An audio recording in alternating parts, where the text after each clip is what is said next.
So I just was going to refer you to your handouts because there's something called the How I Deal with Stress questionnaire that Nancy Heath and her colleague developed.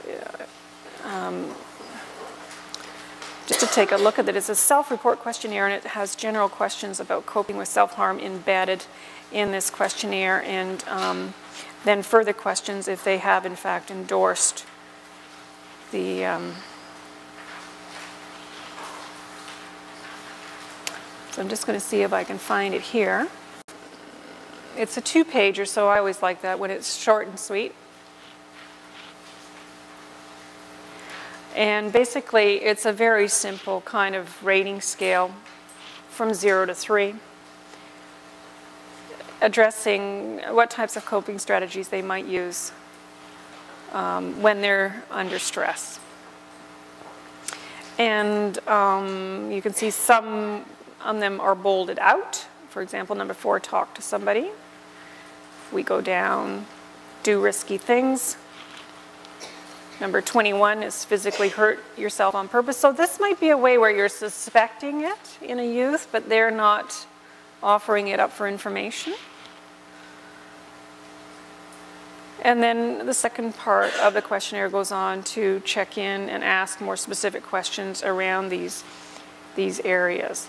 And when you go down to the physically hurt myself on purpose, please circle any way that you intentionally hurt yourself, and there is the caption there of without suicide intent, and it's basically just trying to get an idea of what types of behaviors there might be, when they might have first started, when was the most recent time, how long they've been doing it for, and what's the longest time they've engaged in it, and how severe basically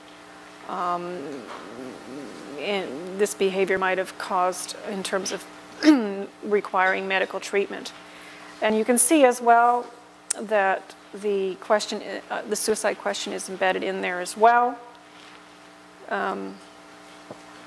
as a frequency question. So for me, that's just a nice, quick, easy way to ask the question non-directly if they're not offering it up to you. Okay, so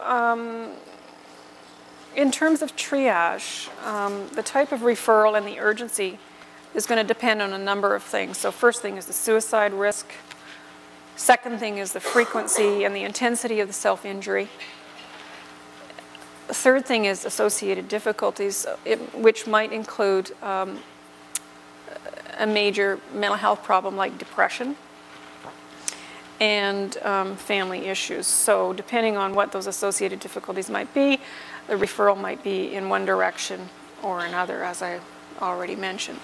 So I reviewed that questionnaire with you, and I guess I just wanted to emphasize again that our approach is from the biopsychosocial perspective. I don't think you can ever really separate the mind and the body. I think that's really what's wonderful about the type of work that I do, as I get to look at it all together. And when we look at this and we try to break it down, we've sort of broken it down into affective areas, behavioral style, looking at their relationships, looking at their communication. From the biological perspective, I personally always do a family psychiatric history. I know it's not always terribly reliable, but my experience is that many youth who have early onset mood disorders, for example, or anxiety disorders, you look out there and they've come by it quite honestly. So genes do play a significant role, even if all the research isn't as yet there to show all that. Obviously, what we look more at now is the interaction of gene and environment and gene expression. So that's the biology. The cognitive style, what kind of thoughts and beliefs they have about themselves and others, both in the past, present, and future, and what kind of thoughts they have around the self-injury period. And what I'm going to do is show you something called the self-assessment sheet, which we use as well to try to tease out some of these things, not just as a cross-sectional thing, but on an ongoing basis. Then there are other issues like the environment around them and social issues. So you can see there's a lot to cover. So it's not surprising that one has to take one's time and be realistic in our approach. And I usually say that from the start when I'm meeting these kids, saying it's likely that we're going to be meeting again in order to take the time to get to know them and to get to understand their issues. I also firmly believe that one cross-sectional visit with a youth is never going to tell you everything. I think repeat visits offer much more information, and as well as build that therapeutic alliance that I was talking about. So in our basic assessment, we're looking at social contributors to the self-harm. How did they start? Were there peer influences? Do they have friends who self-injure? Is it something they typically do alone? Or is it something that's a group kind of thing? Who knows about their behavior? Who doesn't? What is their history? Is there any family history? When did they start? What's the longest period they've been free of this kind of behavior? And I asked the question, well, was there anything that helped you during that time, or was there anything that was different during that time? And it's very interesting, some of the answers that you get. What's their lifetime frequency? What might be their current frequency? And I usually ask the question, how many times a week? I usually use a week as an example, or in the past month. And what might have changed over time, because what we find sometimes is for those youth who have started some time ago, the behavior definitely changes. They might be self-harming less frequently, but when they self-harm and their cuts are much deeper, which is important information to know. So also an assessment around their current state, what is their level of desire to stop, and what's their history, what kind of interventions or attempts have they made, because that's our starting point, because we don't want to repeat some kind of negative experience they might have had already. Just wanted to mention as well, we do have a website available. This is with the national network that I've been leading, a group of researchers across Canada looking at the biopsychosocial aspects of this behavior. We have our section for researchers, but we have a whole section for community. So youth have a page they can read, family and friends have a page they can read. Yourselves as professionals, you have your own page you can read, and on that you will find copies of the self-assessment sheet and copies of the Ottawa Self-Injury Inventory, which we're going to review today. So let's talk about the self-assessment sheet briefly.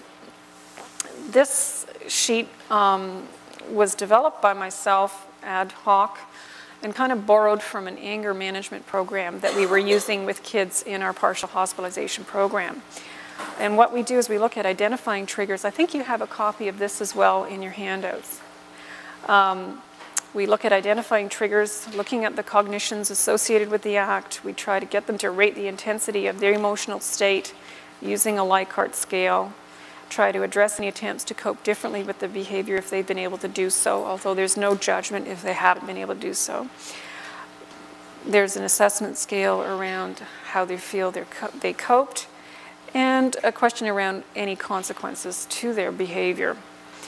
I use it both as an assessment tool to understand their triggers as well as their cognitions and their behavioral choices and how they self-rate, as well as an ongoing method to see what are they gathering over the treatment period. And just because that's the one that we use doesn't mean that you can't design yours somewhat differently. Depending on the age group you're dealing with, and there might be a specific thing with your youth you're working with. They might find a different sheet that works better for them. We kind of have a standardized sheet because we're using it mostly in the group format.